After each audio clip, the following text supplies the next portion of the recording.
ఈనాడు రిపేర్లో ఉన్న దాదాపు 5 సంవత్సరాలు జగన్మోహన్ రెడ్డి ప్రభుత్వంలో నిలిచిపోయిన దాన్ని మరి ఈనాడు మన ప్రభుత్వంలో దీని మరలా అన్నా క్యాంటీన్ ఓపెన్ చేయడం మన ఎమ్మెల్యే గారి ఆధ్వర్యంలో అమిలేని సురేంద్రబాబు గారి ఆధ్వర్యంలో ఈరోజు చేయడం చాలా సంతోషంగా ఉంది. మరి గత ప్రభుత్వాలు చూసుకుంటే తమిళనాడు అయితేనేమి అది ఏ ప్రభుత్వం అయితే ఏదైతే చేసింటారో ఆ ప్రభుత్వాలు కొనసాగించే విధంగా అన్ని ప్రభుత్వాలు కూడా చేస్తూ ఉంటాయి. మరి మన ప్రభుత్వంలో మరి జగన్మోహన్ రెడ్డి మరి దీన్ని 5 రూపాయలు భోజనం పెట్టే కార్యక్రమాన్ని నిలిపేయడం చాలా దుర్మార్గమైన పని. మరి మన నాయకుడు నారా చంద్రబాబు నాయుడు గారు దీన్ని మరలా దీన్ని ఓపెన్ చేయాలనే ఉద్దేశంతో మరి ఈనాడు మరి రీఓపెనింగ్ చేయడం మరి ఆగస్టు 15 తేదీ నాటికి ఇది చేయాలనే ఉద్దేశంతో మరి మన ఎమ్మెల్యే గారు కూడా దీన్ని చొరవ తీసుకుని పెద్ద ఎత్తున దీన్ని సక్సెస్ చేయాల్సిందిగా కోరుకుంటూ చాలా శుభదినం. మనం అనుకున్నాం గతంలో 2019 వరకు తెలుగుదేశం పార్టీ అధికారంలో ఉన్నప్పుడు అన్నా క్యాంటీన్ల ద్వారా 5 రూపాయలకే భోజనం పెట్టి పేదవారి ఆకలి తీర్చిన ఘనత తెలుగుదేశం పార్టీది చంద్రబాబు నాయుడు గారికి దక్కింది. మరి అటువంటిది 2019లో ప్రభుత్వం మారిన తర్వాత అన్నా క్యాంటీన్లు అన్ని పూర్తి స్థాయిలో రాష్ట్రంలో ఎక్కడా లేకుండా చేశారు అప్పటి ప్రభుత్వం జగన్మోహన్ రెడ్డి గారు.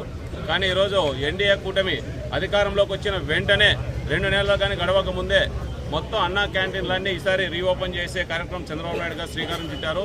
దానిలో భాగంగా కళ్యాణదుర్గం నియోజకవర్గంలోని కళ్యాణదుర్గం మున్సిపాలిటీ హెడ్ క్వార్టర్లో గతంలో 2018లో అసంపూర్తిగా నిలబడిపోయినటువంటి అన్నా క్యాంటీన్కి సపరేట్గా నిధులు ఇచ్చి ఈరోజు పనులు వెంటనే త్వరితగతిన పూర్తి చేయాలనేసి కార్యక్రమానికి మొదలుపెట్టారు. ఈ చొరవ తీసుకున్న మన స్థానిక శాసనసభ్యులు అమిలేని సురేంద్రబాబు గారు నాయకత్వంలో వీలైనంత తొందరగా అన్నా క్యాంటీన్ పూర్తి స్థాయిలో పనులన్నీ పూర్తి చేసి 1 నెల లోపలే దీన్ని ఓపెన్ చేయాలనేసి కార్యాచరణ రూపొందించారు. దానిలో భాగంగానే ఈరోజు మన ధర్మతేజ గారు అలాగే రాహుల్ గారు ఇక్కడికి విచ్చేశారు. ఈరోజు పూజా కార్యక్రమం జరిగింది. అది కానీ మహిళల ద్వారానే అన్నా క్యాంటీన్ అన్నపూర్ణ అంటే వారే గుర్తుకొస్తారు కాబట్టి వారి చేతుల మీదుగా పూజా కార్యక్రమం చేయించారు ఈరోజు ధర్మతేజ అన్న గారు అలాగే సురేంద్రబాబు అన్న గారు ఆదేశాల మేరకు. కాబట్టి ఇది త్వరితగతిన పనులన్నీ పూర్తి చేసుకొని అందులోనూ మరీ ముఖ్యంగా చెప్పాల్సిన విషయం ఏమంటే ఇక్కడ మనకు గవర్నమెంట్ హాస్పిటల్ కావచ్చు ఆర్టీటీ హాస్పిటల్ చాలా దగ్గరగా ఉన్నాయి.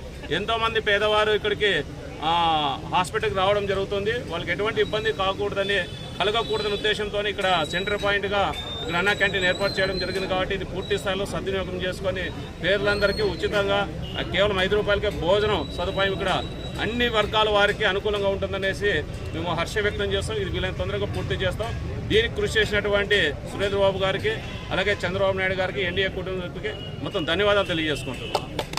2014 ఎన్నికల్లో నవ్యాంధ్ర ముఖ్యమంత్రిగా ప్రమాణ స్వీకారం చేసినాక గౌరవనీయులు చంద్రబాబు నాయుడు గారు ఆకలితో ఉన్న రైతులకు కానీ కూలీలకు కానీ కడప నిండా పిడికడ అన్నం పెట్టాలన్న శుభ సంకల్పంతో ఆ రోజు 5 రూపాయలకే అన్నం పెట్టాలని గొప్ప సంకల్పంతో అన్నా క్యాంటీన్లు ప్రారంభించినాడు.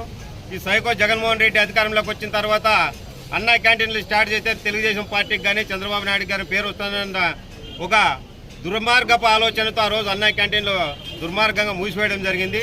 అదేవిధంగా మొన్న ఎన్నికల్లో చంద్రబాబు నాయుడు గారు ముఖ్యమంత్రి అయిన వెంటనే ప్రతి ఒక్క చోట ప్రతి నియోజకవర్గంలో కూడా అన్నా క్యాంటీన్లు ఖచ్చితంగా మళ్ళా ప్రారంభించాలా, ఆకలితో ఉన్న పేదలందరికీ కూడా వీటికి అన్నం పెట్టాలన్న సంకల్పంతో మళ్ళా కూడా మనకి ఎమ్మెల్యే గారుల అందరికీ కూడా ఆర్డర్ ఇవ్వడం జరిగింది.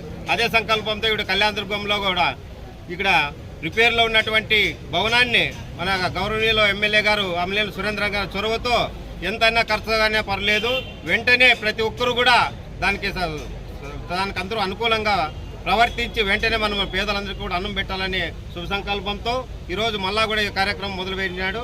ఇంత పెద్ద మనసుతో తొందరగా అందరితో సమానంగా కూడా మనం కూడా అన్నం పెట్టాలని చెప్పి దీనికి సహకరించాల్సినటువంటి అవసరం మనందరికీ కూడాది. ఎమ్మెల్యే గారు కూడా మనం అందరూ కూడా తోడ్పాటు ఉండాలా. దీనికి సహకరించినటువంటి ఎమ్మెల్యే గారు సురేంద్రబాబు గారికి అదే తేజ్ అన్న గారికి అవినాష్ గారికి కూడా ఇంత తొందరగా ఈ అన్నా క్యాంటీన్ రెడీ అవుతుందని చెప్పి ఎవరు కూడా కళ్యాణదుర్గం పట్టణంలో ఊహించుకోలేదు.